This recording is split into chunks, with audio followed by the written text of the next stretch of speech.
हमारी कामना है कि जनता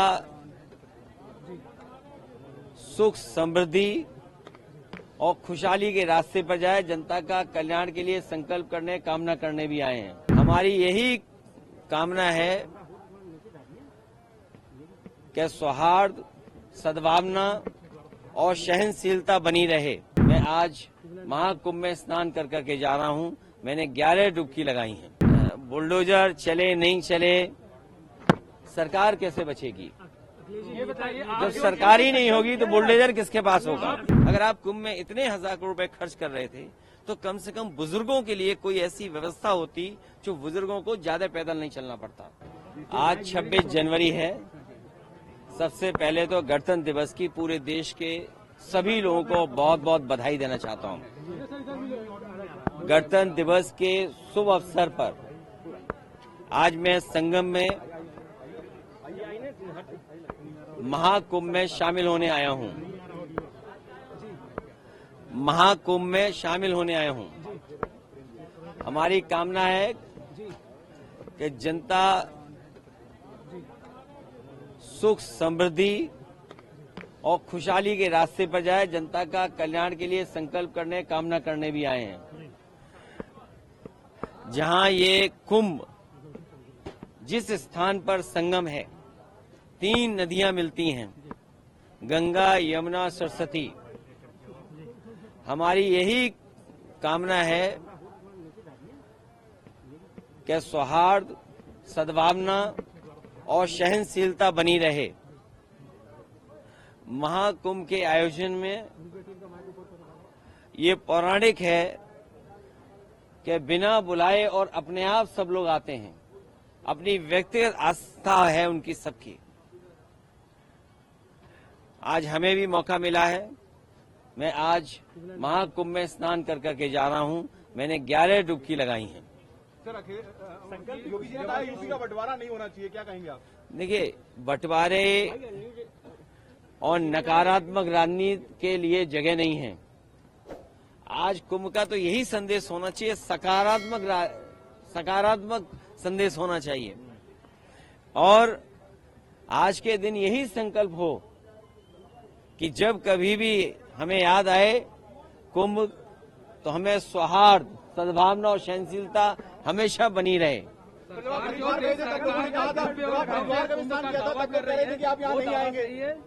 देखिए, गंगा में स्नान और त्योहारों के दिन स्नान, जिस दिन मैंने वहां पर हरिद्वार में स्नान किया था उस दिन भी एक त्योहार था। बहुत बड़ा त्योहार है।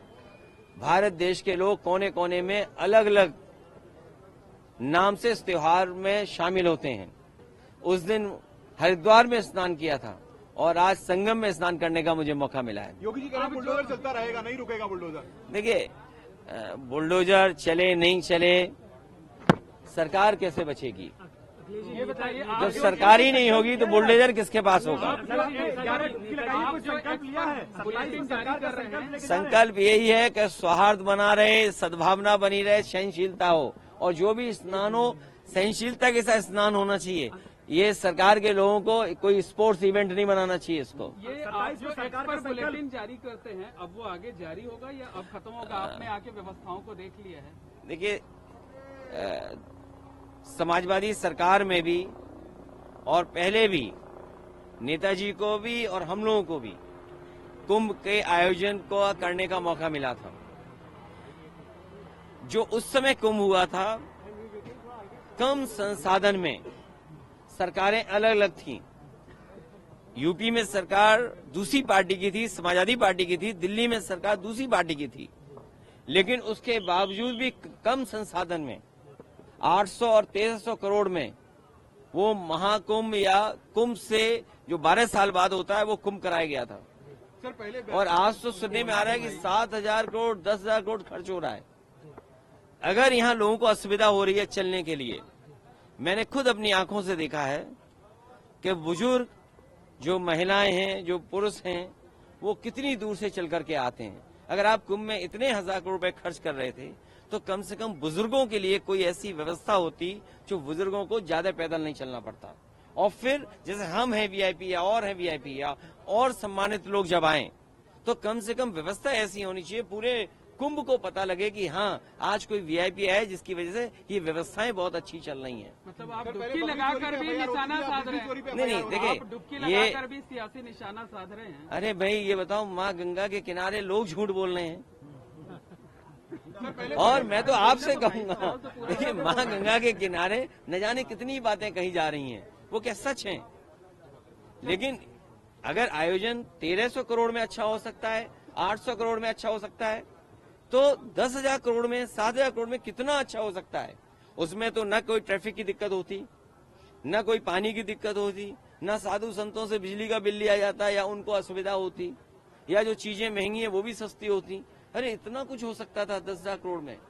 और फिर तो दिल्ली की सरकार भी उनकी है और वो भी अर्थव्यवस्था कहाँ पहुंच रही है, तो 10,000 करोड़ और मांगने चाहिए। हमारी मांग है उत्तर प्रदेश सरकार को दिल्ली सरकार 10,000 करोड़ और रुपए दे, जिससे हाँ महाकुंभ के आयोजन के लिए, जिससे यहाँ की ट्रैफिक व्यवस्था अच्छी हो, बुजुर्ग हों, महिलाएं हों, बच्चे हों, उनको बहुत दूर से अपने सर पर, अपने कंधे पर सामान रख करके न लाना पड़े, कोई सुविधा हो जिससे यहीं पर आ जाएं। और साथ ही साथ दिल्ली सरकार जहाँ बजट दे 10,000 करोड़, और वहीं ये जो किला है वो भी उत्तर प्रदेश सरकार को दे दे, क्योंकि यहाँ परंपरा ये है कि लोग दान कर करके जाएं।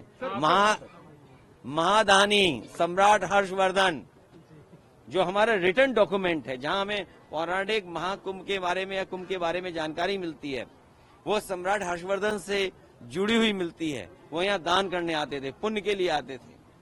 हम भी आज आए हैं, डुबकी लगाए हैं, सौहार्द हो, सद्भावना हो, सहनशीलता बनी रहे, लोगों की खुशहाली हो, जनता का कल्याण हो, हमारा देश तरक्की करे, समाज आगे बढ़े, हमारा गणतंत्र मजबूत हो, ये सब चीजों को लेकर के यहाँ पर नेताजी की जो मूर्ति लगाई गई है वहाँ पूजा हो रही है और तमाम संत महात्मा उस पर सवाल उठा रहे हैं। देखिए नेताजी की प्रतिमा लगाने के लिए मैं बधाई देना चाहता हूँ और सरकार से कहूंगा कि सभी साधु संतों की उतनी ही तस्वीर लगे जितनी सरकार ने अपनी तस्वीर लगाई है। सर योगी जी ने कहा है कि 2024 में इंडी गठबंधन ने विदेशी पैसों का दुष्प्रचार किया, तभी तो इतनी सीटें पा पाए।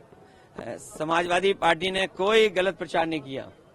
समाजवादी पार्टी ने, और इसीलिए आज 26 जनवरी गणतंत्र दिवस का दिन है, हमारा गणतंत्र मजबूत हो, जनता को सुख समृद्धि और आगे बढ़ने का संकल्प लेकर के जा रहे हैं, ऐसी हमारी कामना है। संविधान का सम्मान हो, आज के दिन ये भी संकल्प लेना है। सर तीर्थ स्थलों का सच सामने आएगा, संभल का भी सच सामने आएगा, योगी जी कह रहे हैं। देखिए संभल का जब भी सच आएगा तो सरकार के बहुत सारे लोग कटघरे में खड़े होंगे। ये जगह, ये मौका नहीं है जहां पर संभल की चर्चा की जाए।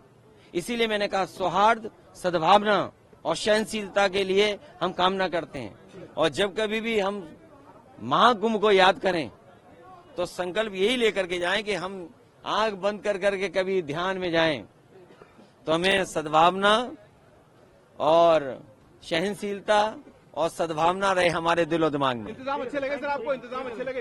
इंतजाम 10,000 करोड़ में और भी अच्छे हो सकते थे। दिल्ली वालों को भी अपना खजाना खोल देना चाहिए। इससे पैदल नहीं चलने पड़ते लोग। और यूपी की यमुना में क्या अंतर पाते हैं आप? दोनों बराबर हैं और सच्चाई तो ये है कि यमुना और जितनी भी नदियां हैं जो माँ गंगा में जुड़ती हैं, कोई नदी साफ नहीं बह रही है, आज भी साफ नहीं है। लेकिन ये मौका नहीं है, आप लोग भी नहीं सच दिखाओगे, हो सकता है कोई नाला यहाँ भी जुड़ा हो सीधा।